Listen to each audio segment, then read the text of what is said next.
Kimono plus Yukata. Narrated by 2019 Japan House intern Melissa Xiang and Michael Dern. Today I'm going to talk to you about two particular Japanese clothings. Kimono, which the characters translate to thing to wear, is the national dress of Japan and is always worn with an obi, sash, and other traditional accessories. The yukata, which translates to bath undergarment, is a type of kimono. It is usually made of cotton and is unlined. It's also often worn in casual situations over the summer or at hot springs or ryokan, Japanese inns. For a brief history of the kimono was developed in the Heian period. In the Edo period, it evolved into a unisex garment called the kusode, with smaller sleeves. You can see on the images on the left examples of these kimonos during each period. It was not until the Meiji period that the garment was called a kimono. The kimono is typically made out of one bolt of fabric, which is 11.5 meters long and 36 centimeters wide. The kimono have a set sewing construction, which allows for the garment to be taken apart, cleaned, and resewn. The fuki is a hemguard. The furi is part of the sleeve that hangs below the armhole. The miyatsukuchi is the opening under the sleeve on a woman's kimono. The sotosuke is the kimono armhole. Kimonos consist of the right and left ushiromigoro. The dora is the upper lining of a kimono. The eri is the collar. The maimigoro are the front panels on the kimono, excluding the yokomi. The yokomi are the overlapping front panels.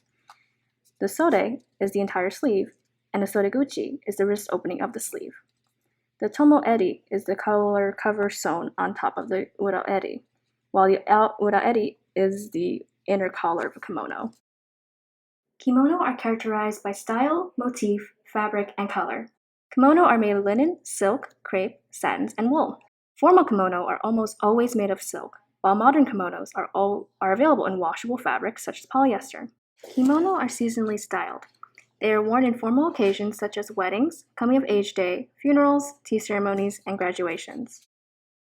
Now we will move on to kimono accessories. Before wearing a kimono, one must put on several layers of undergarments. The kimono is always worn with an obi, which is a belt or sash, an obijime, which is tied around the obi, the obiage, a decorative scarf, and many other accessories. The obi comes in many patterns and lengths, and often are more typically expensive than a kimono themselves. On this slide, you can see women in yukata and kimono wearing different styles and variation of the obi.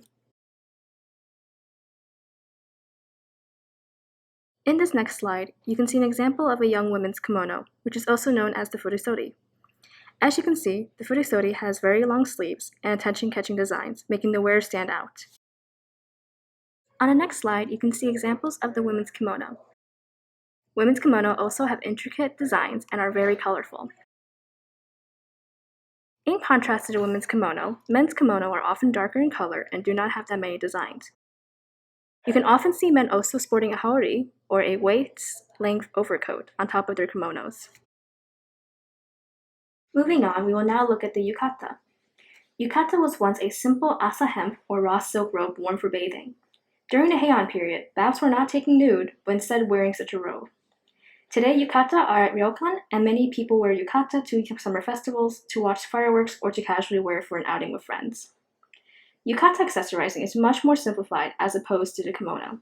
Yukatas are also made of cotton or other lightweight materials and consist of a single layer, in comparison to the kimono, which contain many layers. You can see here examples of ryokan yukata, or yukata that are worn in inns. Over here, you can see these young women wearing contemporary yukata. You'll notice that their obis are shaped into a cute bow on the back. Next, you'll see more examples of contemporary yukata worn by men and women.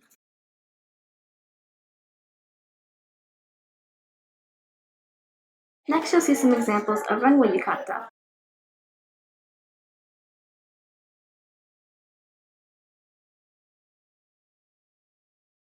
And finally, you'll see some example of next generation yukata.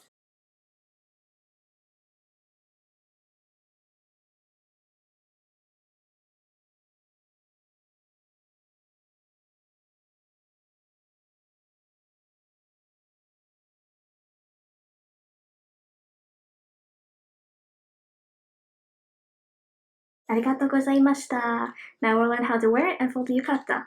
Let's get started. Before we begin, there are a few items that you will need in order to dress in yukata. You will need a yukata, a thin cloth belt called koshihimo, or an elastic band, a wide cloth belt called datejime, and a yukata obi called han haba obi. You will also need to wear an undergarment underneath your yukata. Traditionally, a slip-like garment called hadajuban is worn. In modern times, a white V-neck and athletic shorts or leggings can also be worn.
Want to know more? Contact our friends at Tangerine Mountain Imports and Designs. Check us out at www.tangerinemountain.com or on the socials, Facebook at Tangerine Mountain and Instagram at Tangerine Kimono. If you're interested in learning how to dress in kimono in a variety of ways, both modern and traditional, you can always check out our YouTube channel. You can find us at Tangerine Mountain there. And please like and subscribe and share those videos with your friends for anybody that you think would be interested.